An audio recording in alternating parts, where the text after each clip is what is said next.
Porque el agua es un eje de disputa y la derecha avanza en América Latina y el Caribe. Bienvenidos, bienvenidas. Esto es Enfoque con Alejandra Patrone y la producción de los pueblos y movimientos articulados en Avia Yala Soberana. Hoy para abordar dos temas muy importantes con dos referentes. El primer tema, el agua, junto a Verónica Agostiza. Ella es abogada e integrante de la Asamblea Pucará de Catamarca, en Argentina, y coordinadora del Observatorio Plurinacional de Salares Andinos, OPSAL. Y el segundo tema va a ser sobre la resistencia de los movimientos sociales al avance de la derecha en la región. Vamos a estar hablando con el analista argentino, el licenciado en Ciencias Sociales, Andrés Seyman. Quédense, esto es Enfoque, recién empieza.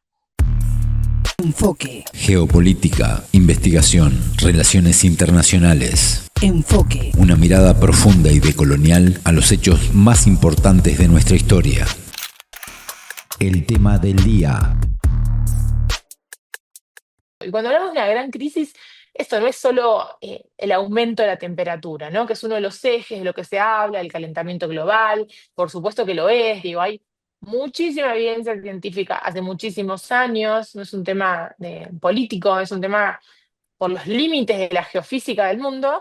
eh, y qué bueno que no se lo está oyendo para pensar después esto, política pública, decisiones. Hay límites que necesitamos conocer para después tomar decisiones y que con el objetivo, al menos que es lo que entendemos, de que la mayoría de las personas, todos y todas, podamos vivir bien. Entonces, un eje de disputa muy grande va a seguir siendo el agua, sino si sigue siendo que solo algunos puedan vivir con ciertos estándares, con privilegios, ¿no? O todos y todas, la mayoría, las poblaciones, los pueblos. Y el extractivismo como una de esas líneas de economía y como forma de vida que se intenta imponer en los pueblos, en este caso en Catamarca, hace más de 30 años que hay proyectos de megaminería y sigue habiendo un 47% de pobreza, ya han secado un río, digo, todo un montón de consecuencias económicas, sociales, ambientales, en donde muestran que estos grandes proyectos, grandes cultivos de soja, extractivismo, digo, todo estos grandes, todo este paquete que ha llegado para instalarse para hablar de desarrollo y progreso, solo trajo más pobreza, mal vivir, enfermedades, daños ambientales. Así que estamos en momentos que son muy umbrales, muy importantes para repensar, bueno, cómo realmente podemos seguir las comunidades para el eje agua, para el eje alimento, para todo lo que realmente es esencial para la continuidad de la vida. Uh-huh. El agua es un recurso escaso que deja además, Verónica, en evidencia las desigualdades sociales y económicas que tú mencionabas, ¿no? Teniendo un poco en cuenta eso, tú conoces, tenés muy claro la realidad de Catamarca, pero es una realidad que lamentablemente se está haciendo repetida en nuestro continente. ¿Quiénes están disputando Sí. el agua de nuestro planeta?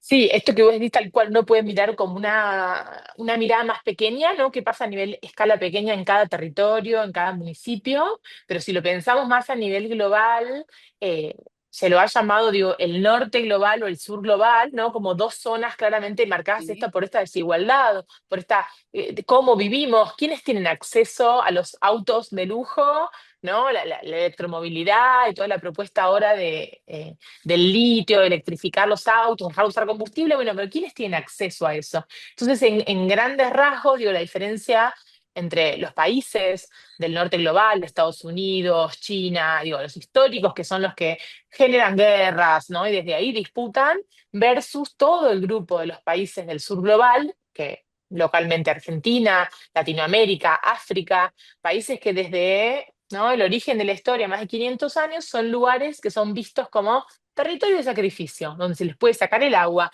los minerales, ¿no? Y sacrificarlos en pos de el desarrollo y progreso y forma de vida, ¿no? Absolutamente excesiva, de lujo, del norte global.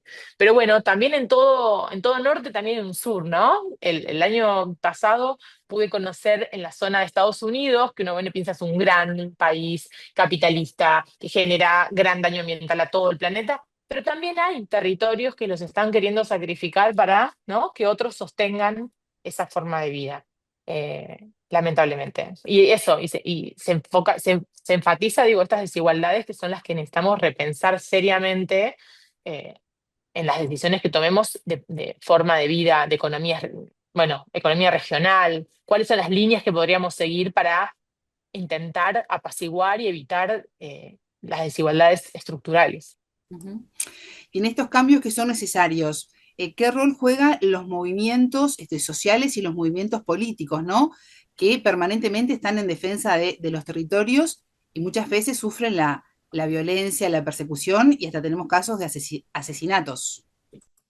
Sí, de hecho, en Latinoamérica son los países, Colombia especialmente, los países donde hay un índice más alto de violencia contra los defensores y las defensoras ambientales, ¿no? Digo, ser defensor ambiental es un riesgo en estos países, coloca en una situación de peligro, de ser posible de sufrir persecución por las fuerzas de seguridad, por las instituciones, violencia. Y los movimientos sociales, las comunidades, creo que con los años también van cambiando la forma, ¿no?, de organización, de una manera.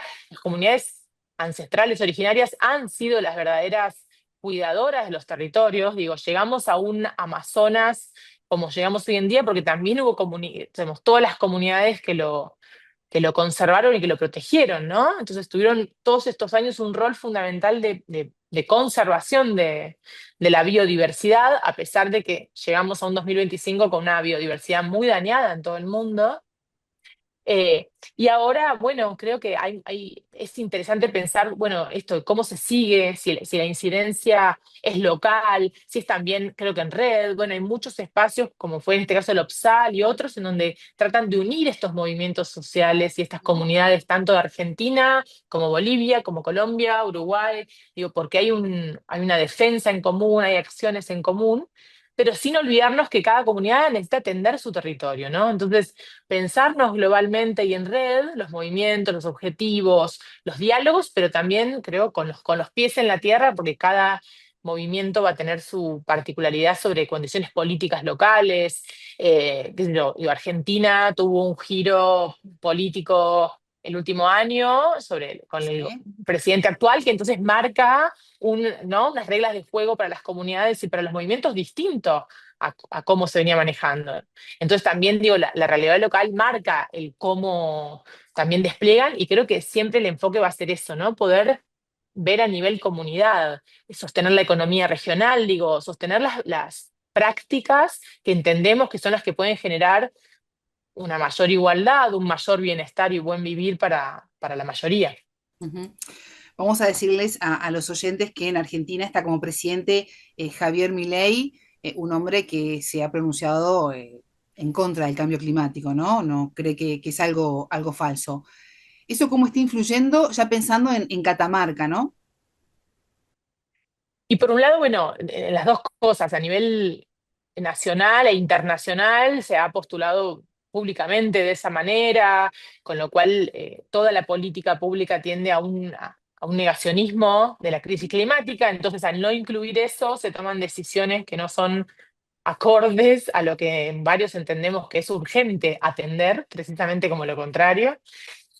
A nivel nacional se emitió una ley que es un régimen de incentivo a las grandes inversiones, el RIGI, que eso tiene un vínculo directo con estos grandes proyectos que hablábamos, extractivos, Sí. a gran escala. Entonces, por ejemplo, en el mundo metalífero, las empresas mineras, poder estar en Argentina pagando pocos o casi nada de impuestos, muchísimos beneficios tributarios, y todo eso desincentiva la posibilidad de esto, de sostener otras formas de economía a pequeña escala, con lo regional, con lo ancestral, con lo que es de cada territorio. Y bueno, desde varias decisiones que se han tomado, desde el reconocimiento de derechos, las instituciones, y en este caso específicamente la posibilidad de que, bueno, que lejos de intentar que las economías locales se organicen, bueno, son todos modelos que traen la idea de traer inversiones extranjeras y toda una visión que ya sabemos que no ha funcionado en nuestro país, que nos ha endeudado, ¿no?, con el FMI, con un montón de cuestiones. Y bueno, estamos en esa situación el último tiempo. Allí teníamos parte de la entrevista realizada a Verónica Agostiza, abogada e integrante de la Asamblea Pucará de Catamarca, esto es en Argentina, coordinadora además del Observatorio Plurinacional de Salares Andinos, OPSAL. Dejamos el agua por un rato, esta disputa tan importante que se da en la región, para hablar del avance de la derecha en América Latina y el Caribe y la respuesta que se está dando desde los movimientos sociales. Para eso vamos a compartir con ustedes parte de la entrevista realizada al analista político internacional Andrés Seyman. Él es docente y es además licenciado en Ciencias Sociales. Lo escuchamos. Me da la sensación de que hay un problema en el campo de las alternativas, ¿no? En el sentido de que, por un lado, una opción, que es la que viene fallando, y por eso decía que hay que mirar a Estados Unidos, es una suerte de progresismo, pero muy, muy, muy moderado, ¿no? Es decir, eh, que efectivamente se plantea como una alternativa a la ultraderecha, pero con gestos muy moderados, ¿no? En el sentido de las condiciones, de cómo lidiar con las condiciones de vida de la ciudadanía en el marco del modelo, del paradigma societal dominante a nivel global, ¿no? Es decir, que es el neoliberalismo, ¿no? Y la profundización del neoliberalismo. Eh, y bueno, pareciera que en Estados Unidos primó, como también primó en el caso de Argentina, por ejemplo. Es decir, bueno, una opción muy moderada para enfrentar eso. Bueno, eso no estaría funcionando, por lo menos hasta ahora. Y quizás El si surgimiento de la funciona en derecha términos radical en América electorales Latina y el como forma de Caribe se apaciguar enfrenta a la lucha y la resistencia de los como forma pueblos de y movimientos frenar sociales de la triunfos de la región, extrema derecha, después, con un a la hora de discurso gobernar, se vuelve muy negacionista difícil que también, reivindica las dictaduras ¿no? Porque la cívico-militares, sociedad no percibe contrario la a la migración alternativa, y las políticas no sociales, percibe la existencia teniendo de como una bandera alternativa. el Entonces nacionalismo allí étnico. aparece La también derecha, entre otras eh, cosas, se focaliza una en ganar encrucijada cada vez porque más terreno en la la opción, región, por lo menos, de aprovechando el ir hacia desencanto perspectivas más ciudadano del radicales, sistema también se político vuelve muy electoral. complejo en un mundo que va hacia otro lado, ¿no? Y donde las principales potencias van hacia otro lado y no precisamente hacia alternativas radicales, ¿no? Entonces, digo, lo que América Latina sí pareciera una suerte de oasis global en el sentido de que aparecen experiencias, ¿no? Digo, recién mencionaba el caso de México, el caso de Colombia, que promueve también una discusión en términos ambientales, incluso que es interesante porque no está ocurriendo en ningún otro lado del planeta. Pero bueno, son experiencias que, si uno mira el mapa completo del concierto internacional, son muy aisladas, ¿no? Ahora, efectivamente, allí hay una encrucijada en términos de cómo resolver también electoralmente un problema que después eh, se presenta mucho más agudo a la hora del ejercicio del gobierno en el día a día, ¿no? Que no es solo ganar una elección. Por eso esa dicotomía en el campo de las alternativas entre moderación o radicalidad, bueno, es una discusión que creo que es interesante para pensar el tema de las alternativas en la región. Andrés, hablabas al comienzo de la entrevista de la importancia de las democracias en la región y en el mundo entero. Pienso en Donald Trump, que ganó por segunda vez en Estados Unidos, va a tomar posesión el próximo 20 de enero. Pero también pienso en lo que fue Jair Bolsonaro en Brasil y ahora Javier Milei en Argentina, ¿no? ¿Cómo se defiende la democracia en el sentido de que estos actores políticos, cuando fueron candidatos, mantienen la posibilidad de un fraude electoral si ellos no eran los vencedores, ¿no? Si gano todo bien, si pierdo, es esto trampa, estuvo mal. ¿Cómo se fortalece la democracia con el tipo de los políticos, ¿no? Que además tienen el poder. Bien, bueno, yo parto de un diagnóstico, hemos escrito un libro con un colega brasileño, Danilo Enrico Martuchelli, un libro que se puede descargar en internet de forma gratuita, editado por Claxo, que se titula precisamente La crisis de la democracia, ¿no? En América Latina. Pero que de nuevo, hay que pensar esa crisis democrática en el contexto global, ¿no? En esto que mencionabas recién acerca de esas denuncias de fraude anticipado, ¿no? En el caso de Estados Unidos, Milei hizo lo propio el año pasado en Argentina, digo, empezó a agitar el fantasma de un fraude hasta que se dio cuenta que había ganado, ¿no? Y finalmente se olvidó de la existencia del fraude, pero también hizo esa misma denuncia.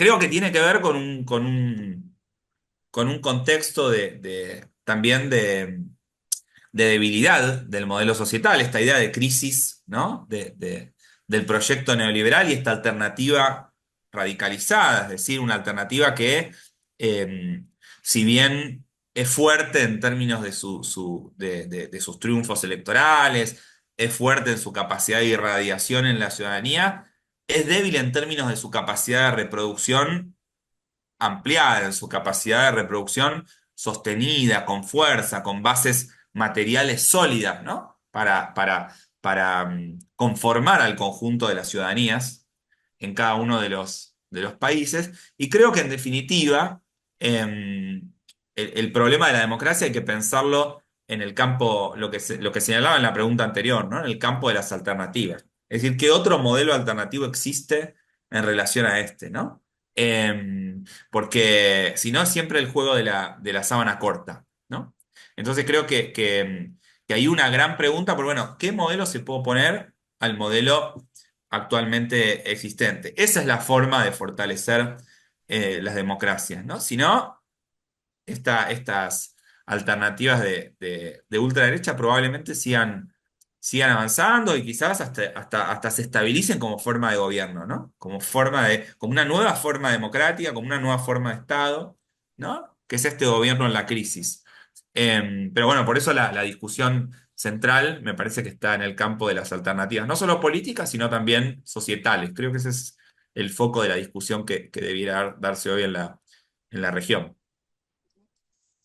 Andrés, ¿y qué podemos esperar para América Latina con el triunfo de Donald Trump en Estados Unidos? Bueno, un poco lo planteaba en la primera pregunta. Me parece que la política exterior hoy estratégica de Estados Unidos está puesta en la confrontación con China, ¿no? Sí. Efectivamente, Estados Unidos tiene una política exterior de largo plazo, no tiene una política exterior que se marque estrictamente por cada gobierno. Es un Estado que, a diferencia de los estados latinoamericanos, es un Estado potencia. Es decir, es un Estado con instituciones fuertes, robustas, que tienen políticas de largo plazo. Eh, por lo tanto, desde un tiempo a esta parte, la política exterior de Estados Unidos está orientada por la confrontación con China. Y como decía, el resguardo de Estados Unidos es sus zonas de influencia estratégica. Y esa zona de influencia estratégica es América Latina para Estados Unidos, ¿no? La zona estratégica número uno. Digo, lo pondría incluso casi a la par de la alianza estratégica que Estados Unidos tiene hoy global con Israel, ¿no? Digo, Ujú. Sí. América Latina es históricamente zona de influencia, en todo el siglo XX lo fue. Estados Unidos ha practicado un injerencismo permanente sobre nuestra región y por eso creo que en todo caso, en ese contexto de confrontación con China, en ese contexto de avance de las potencias emergentes, creo que lo que nos espera con Trump es una radicalización, en todo caso más táctica de esa estrategia. eh, y que bueno, puede tener consecuencias muy serias para América Latina, en el sentido de un menoscabo de su autonomía, en un menoscabo de su independencia, de la independencia política en cada uno de los países, y creo que lo que nos espera probablemente es un mayor grado de injerencismo también, ¿no?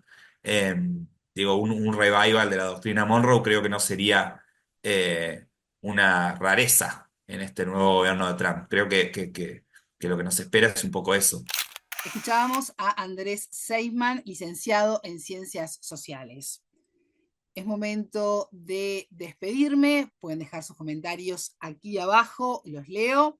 Tengan todos ustedes una excelente jornada. Buena vida para todos.